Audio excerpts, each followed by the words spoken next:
Hi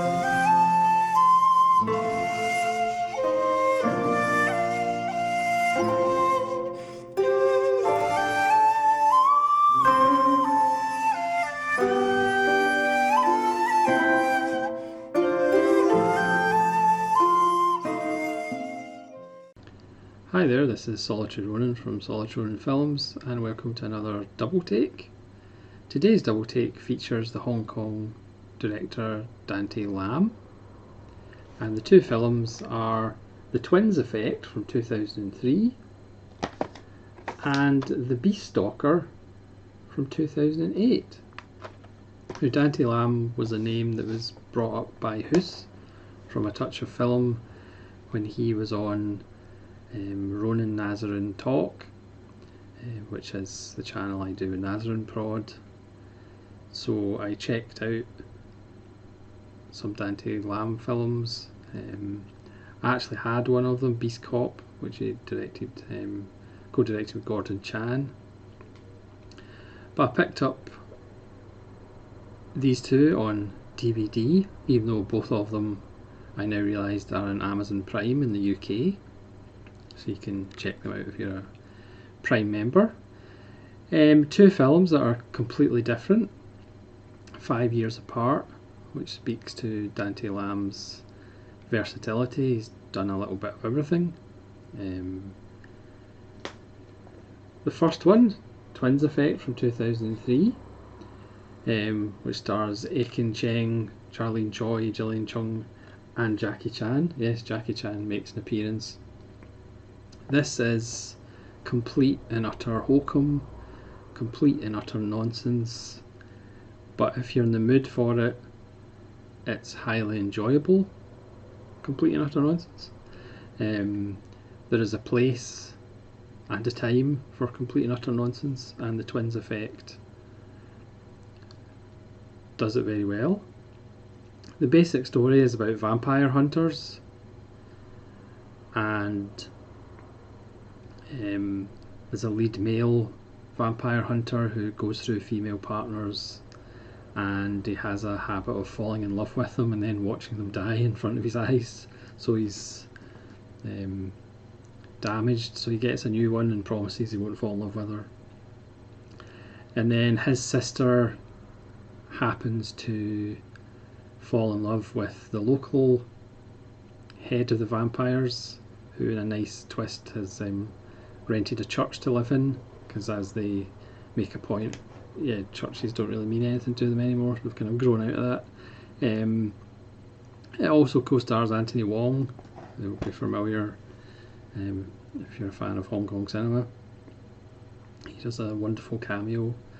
There's also Western vampires with a Stephen Dorff lookalike as the leader, who are coming to Hong Kong to kill off vampire families, and there's a whole thing about a MacGuffin that's going to tell them how they can survive in the day. So they're killing off the vampire lords because they contain something inside them that's going to help open this book.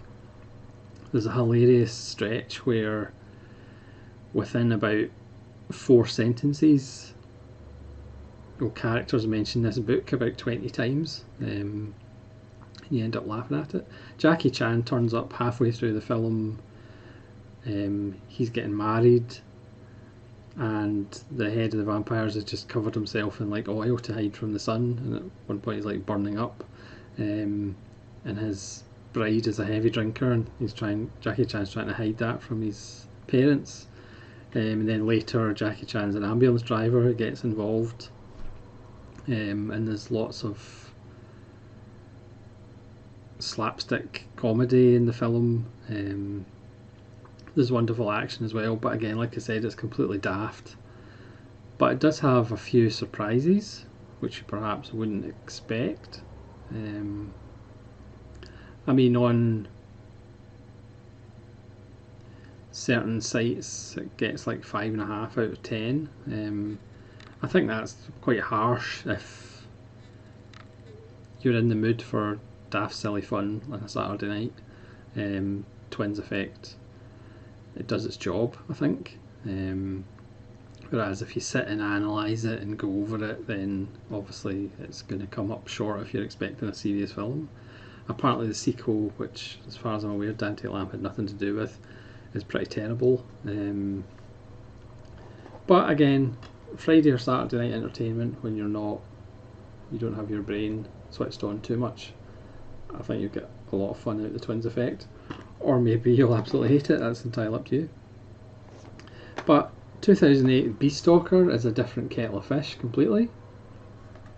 The title is a bit, it's not the best title perhaps. It tells a story of a cop. We've been down this road before. Played by Nicholas Say. It also stars Nick Chung and Louis K.Chi. But he's a fairly hard-ass cop going for promotion. He has one cop in his crew who's always late and sleeps in a bit and really annoys him at the start of the film. So as we tend to do in cop films, we see them going after a criminal and getting them, but then they find out that the criminal's actually been broken free with some associates, and it starts with a car chase and a really explosive start in the first 10 minutes of the film. Again, I don't think you can underestimate how much impact Michael Mann's Heat has had on action cinema since the mid-90s, because every time I see a car accident now, the way people shoot it, it's just like the truck hitting the ambulance at the start of Heat. And obviously the shootout in the street in Heat has had a huge impact as well. So they get in an accident, they get in a wreck, and by events that happen, the cop shoots into the car, and unfortunately there's a little girl in the car and she's killed, and that's the start of the film. The mother of the child happens to be a prosecutor. It's a little bit convoluted obviously, it's Hong Kong cinema after all. So the mother of the dead child is a prosecutor who's going to prosecute this criminal that escaped. It's funny because we're introduced to him at the start and then he's not actually on screen for pretty much the majority of the film. But to get her to lose evidence against the criminal, this hired killer, strangely enough, is hired to kidnap her other daughter, and the cop gets personally involved. Again, he gets one of his colleagues is in the car with him as well, and he's injured, and everybody's got scars in this film pretty much. It really does a good job of showing you the damage that these acts of violence can do, even just to random people who shouldn't even be there. So this hired killer is hired to kidnap the other daughter, so that leads to a whole chase, and again it's something that we've seen before. Again, this film could easily be remade with Mark Wahlberg, but they would change so much because again this goes further than mainstream Hollywood films would go, and it really comes down to the story of the kidnapper, because instead of making him a one-note psychopath, that again that's probably what it would be in the Hollywood remake, this guy really has a lot of depth when we find out his motivations for doing it. The fact that we find out in his hired killer days he'll only do certain jobs with certain prestige, he has a certain level of professionalism about it, even though when he's on a mission obviously there can be carnage. But the fact that it goes into his motivations, why he's doing it, when we learn of why he's doing it when we learn later on in the film how he got into the situation he is in. It actually becomes a different thing. You're actually, not that you're on his side, but you do actually empathise with him at times, despite the brutal things that he does during the film. And again, that's just something that personally I think a Hollywood remake would just never touch. So you have these two damaged guys, the cop who, you know, like to chew people out and report them, and that guy that I was talking about that kind of slept on the job a little bit and was a little bit late when they're all supposed to go into the house at the start. He ends up getting him demoted, even though later on in the film he actually needs him for a favour. So he starts off as being this kind of confident, borderline arrogant kind of guy, but obviously killing the child has had an effect on him. He's constantly bleeding from the nose. He has the shakes. So again, he's damaged. The kidnapper is damaged for various reasons that when we find out, again, like I said, your view of him perhaps doesn't change, but you can at least empathise for why he's doing it, rather than just making him a cardboard cutout, one-dimensional baddie, which we've seen so many times before.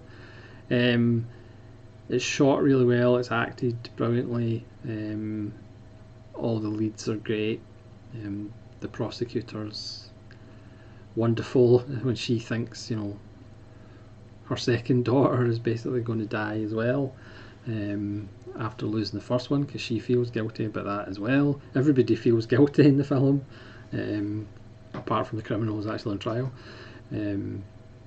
It just shows wonderfully the damage that violence can do to people who are not even directly involved with it. You can, again, it's a classic wrong place, right time, or right place, wrong time.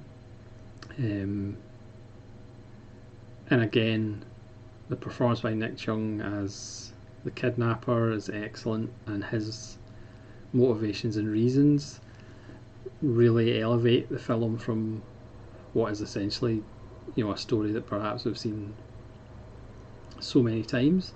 And also Dante Lam's decision to put the kind of scene where we find out why the kidnapper's in the position he is.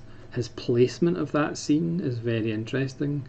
Also, I'm not going to tell you where that is, but it's a very interesting placement. So you do have a really good balance of rooting for the cop, because obviously he feels responsible. Well, strange enough, he feels responsible for the first girl dying, so therefore he feels even more responsible to get the second one back. The prosecutor, who doesn't want him to get involved because he's already killed her first daughter, she doesn't want him inadvertently killing her second daughter, which again is real and believable, and perfectly reasonable motivation. And then the kidnapper, who's dealing with his own issues. So it's a really well done film. Perhaps it's a touch over long, but again, that's a minor gripe. Obviously, out of the two, I would recommend the Beast Stalker a lot more than the Twin Effect, but it gives you an idea of Dante Lam's kind of versatility. Again, I'd like to thank Hoos for mentioning Dante Lam and making me spend more money. But to be fair, you can pick these up pretty cheap on DVD. Like I said, they're on Amazon Prime in the UK. I don't know about the US. Yeah, Twins Effect is daft fun for the weekend, but Beast Stalker is really, really good, and I would highly recommend that one. So let me know in the comments below if you've seen either of these films and what you thought of them, or which Dante Lam films I really need to check out. I know the Stool Pigeon, Hoos mentioned that one, is a really good one as well. So hopefully you'll join me again for more double takes. This is Solitude Ronin from Solitude Ronin Films, saying farewell.